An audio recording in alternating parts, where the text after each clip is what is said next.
Assalamualaikum warahmatullahi wabarakatuh. Di sini saya akan mempresentasikan tentang masalah utang piutang dalam hukum Islam. Dalam konsep Islam, utang piutang merupakan akad transaksi ekonomi yang mengandung nilai ta'awun, tolong-menolong. Dengan demikian, utang piutang dapat dikatakan sebagai ibadah sosial yang dalam pandangan Islam juga mendapatkan porsi tersendiri. Di sini saya akan menjelaskan tentang pengertian utang piutang, dasar hukum utang piutang, rukun dan syarat utang piutang. Pengertian utang piutang. Utang piutang dalam terminologi fikih muamalah, utang piutang disebut dengan din. Istilah din ini juga sangat terkait dengan istilah qard yang dalam bahasa Indonesia dikenal dengan pinjaman. Sebagian ulama ada yang mengistilahkan utang piutang dengan istilah iqrad atau qard. Salah satunya adalah Syekh Zainuddin bin Abdul Aziz Al-Malibari. Dalam kitab Fath Al-Mu'in, beliau mendefinisikan iqrad dengan memberikan hak milik kepada seseorang dengan janji harus mengembalikan sama dengan yang diutangkan. Dalam pengertian umum, utang piutang mencakup transaksi jual beli dan sewa menyewa yang dilakukan secara tidak tunai, kontan. Transaksi seperti ini dalam fikih dinamakan mudayanah atau tadayun. Beberapa pendapat para ulama. Yang pertama, menurut ulama Hanafiyah dan Syafi'iyah, qard adalah harta yang diserahkan kepada orang lain untuk diganti dengan harta yang sama, atau dalam arti lain suatu transaksi yang dimaksudkan untuk memberikan harta yang memiliki kesepadanan kepada orang lain untuk dikembalikan yang sepadan dengan itu. Yang kedua, menurut Syed Sabit dalam bukunya Fikih Sunnah, memberikan definisi qard sebagai harta yang diberikan oleh muqrid, pemberi pinjaman, kepada muqtarib, orang yang meminjam, agar muqtarib mengembalikan yang serupa dengannya kepada muqrid ketika telah mampu. Yang ketiga, menurut ulama Malikiyah, qard adalah penyerahan harta kepada orang lain yang tidak disertai imbalan atau tambahan dalam pengembaliannya. Yang keempat, menurut ulama Hanabilah, qard adalah penyerahan harta kepada seseorang untuk dimanfaatkan dan ia wajib mengembalikan dengan harta yang serupa dengan gantinya. Yang kelima, menurut Hasbi As-Siddiqi, utang piutang qard adalah akad yang dilakukan oleh dua orang yang salah satu dari kedua orang tersebut mengambil kepemilikan harta dari lainnya dan ia menghabiskan harta tersebut untuk kepentingannya. Kemudian ia harus mengembalikan barang tersebut senilai dengan apa yang dia ambil dahulu. Dasar hukum utang piutang. Dasar hukum utang piutang dapat kita temukan dalam Al-Quran dan hadis. Utang piutang dalam hukum Islam dapat didasarkan pada perintah dan anjuran agama supaya manusia hidup saling tolong-menolong serta bekerja sama dalam hal kebaikan. Firman Allah Subhanahu wa Ta'ala yang artinya, dan tolong-menolonglah kamu dalam mengerjakan kebajikan dan takwa, dan jangan tolong-menolong dalam berbuat dosa dan permusuhan. Quran Surah Al-Maidah ayat 2. Transaksi utang piutang terdapat nilai luhur yang tinggi, yaitu perintah tolong-menolong dalam kebaikan. Pada dasarnya, pemberian utang kepada seseorang haruslah dengan niat yang tulus untuk beribadah kepada Allah Subhanahu wa taala. Sebagaimana dalam Al-Qur'an surah Al-Hadid ayat 11, artinya barang siapa menghutangkan karena Allah Subhanahu wa taala dengan hutang yang baik, maka Allah Subhanahu wa taala akan melipat gandakan balasan pinjaman itu untuknya dan ia akan memperoleh pahala yang banyak. 10 ayat di atas menggambarkan bahwasanya Allah Subhanahu wa taala mendorong agar umat Islam berlomba-lomba dalam hal kebaikan, terutama dalam hal menafkahkan hartanya di jalan Allah Subhanahu wa taala. Rukun dan syarat utang piutang.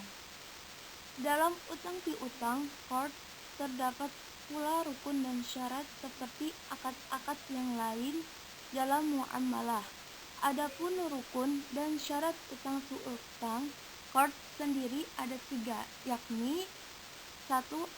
Aqid, yaitu orang yang berutang piutang yang terdiri dari muqrid, pemberi utang, dan muqtarib, penerima utang.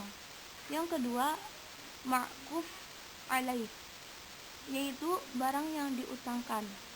Yang ketiga, sigot al-aqd, yaitu ungkapan ijab dan qabul atau suatu persetujuan antara kedua belah pihak akan terlaksananya suatu akad.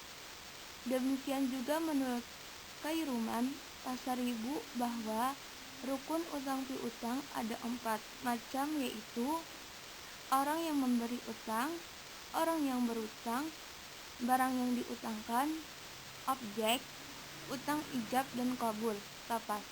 Rukun sendiri adalah unsur terpenting dari sesuatu. Syarat utang piutang.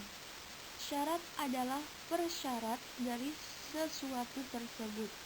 Sedangkan syarat-syarat yang harus terpenuhi dalam pelaksanaan utang piutang adalah aqid, orang yang berutang piutang. Orang yang berutang dan memberikan utang dapat dikatakan sebagai subjek hukum, sebab yang menjalankan praktek utang piutang adalah mereka berdua. Untuk itu diperlukan orang yang mempunyai kecakapan untuk melakukan perbuatan hukum. Adapun syarat-syarat yang harus dimiliki oleh kedua belah pihak subjek hukum, yaitu orang yang memberi utang dan yang berpiutang adalah sebagai berikut. Orang tersebut telah sampai umur, yaitu dewasa, berakal sehat, orang tersebut mau dan bisa berpikir. Objek utang ma'qud alaih. Ma'qud alaih atau objek yang dijadikan utang piutang adalah satu hal lain dari rukun dan syarat dalam transaksi utang piutang. Di samping adanya ijab qabul dan pihak-pihak yang melakukan utang piutang tersebut, perjanjian utang piutang itu dianggap terjadi apabila terdapat objek yang menjadi tujuan dijadikannya utang piutang. Objek utang piutang harus memenuhi syarat sebagai berikut. Yang pertama merupakan benda bernilai yang mempunyai persamaan dan penggunaannya mengakibatkan musnahnya benda utang. Yang kedua, dapat dimiliki. Yang ketiga, dapat diserahkan kepada pihak yang berutang. Yang keempat, telah ada pada waktu perjanjian dilakukan. Ijab dan qabul, sigot al-aqd. Sigot akad merupakan ijab, pernyataan pihak pertama mengenai perjanjian yang diinginkan, sedangkan qabul merupakan pernyataan pihak kedua untuk menerimanya.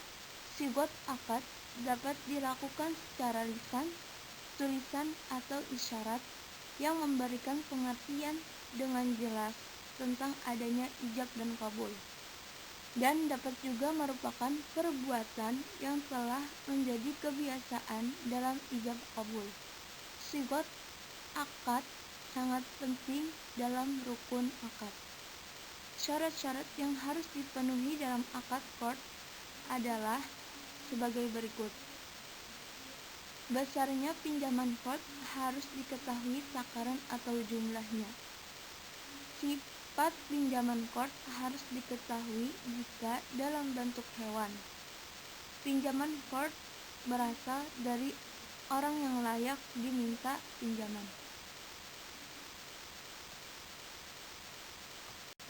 Terakhir, etika dalam transaksi utang piutang.